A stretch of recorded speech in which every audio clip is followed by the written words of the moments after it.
Welcome to episode 478, Oleg Derispaka, 9 lessons. This is an outline of episode 478, lesson 1 to lesson 5. This is an outline of episode 478, lesson 6 to lesson 9. Lesson number 1, first opportunity. At age 25, he dropped out as a nuclear physicist and started a metal trading company, VDK.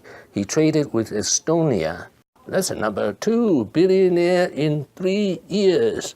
By age 28, he was one of the richest in Russia. When privatization started, most of the resource company in Russia were almost bankrupt. And there was a reason, because after Soviet Union collapsed, so much material went to the market and prices dropped down to historic low. And there was a time when factory has no money to pay salaries. When I become a CEO of one of the smelters in Siberia in the middle of nowhere, I had a balance sheet and people were not paid for almost 4 months.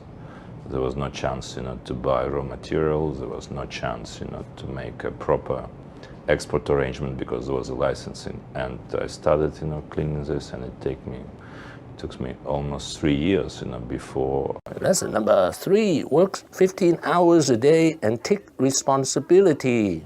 You just need to be prepared, work 15 hours a day and take responsibility on a lot of things. And lesson number 4, marry into the family of Yeltsin, also known as the inner circle of Yeltsin. This is a picture of his former wife, the step-granddaughter of Yeltsin. Lesson number 5, Putin called him a cockroach. Почему здесь-то забегали все как тараканы перед самым моим приездом? Единый комплекс все равно будет восстановлен. В том или в другом виде. То это будет сделано без вас. Lesson number 6, sanction. The sanction came from the United States. The reason Russia occupied Crimea. Lesson number 7, Sochi was a good investment. He spent $1.4 billion on the Sochi Olympics in 2014. By everybody involved in the Olympics project to get so much done in such a short time. But in retrospect, do you think perhaps it was too ambitious? In my view, we couldn't spend more. 2/3, it's infrastructure, which improved dramatically. And my calculations at Sochi, with mountain part, flat part, the whole area which would be developed will create extra 200,000 jobs. In my view, it will pay back.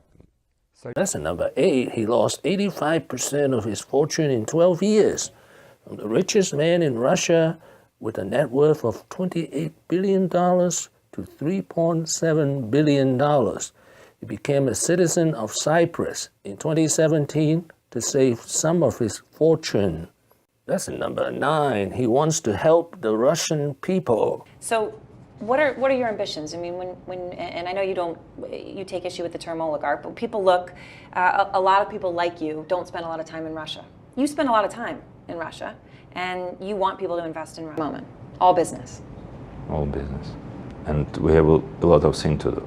I can change a lot for the people who live in the small cities, where my plant's located. And I think this is more direct way, to help people, especially if you feel that, you've been born in a country which supply you so much opportunity. We have quite a big Muslim population. It's more than 27%. And Russia and Russian citizens, which represent more than 100 different ethnic groups. It's not an easy story, and in a new culture which is still in the process of development, you just need to be patient and use opportunity. There is a lot of opportunity, and we just need to use this opportunity in Russia. Thank you for watching. Please subscribe and leave your questions and comments below. Wishing everyone peace and prosperity.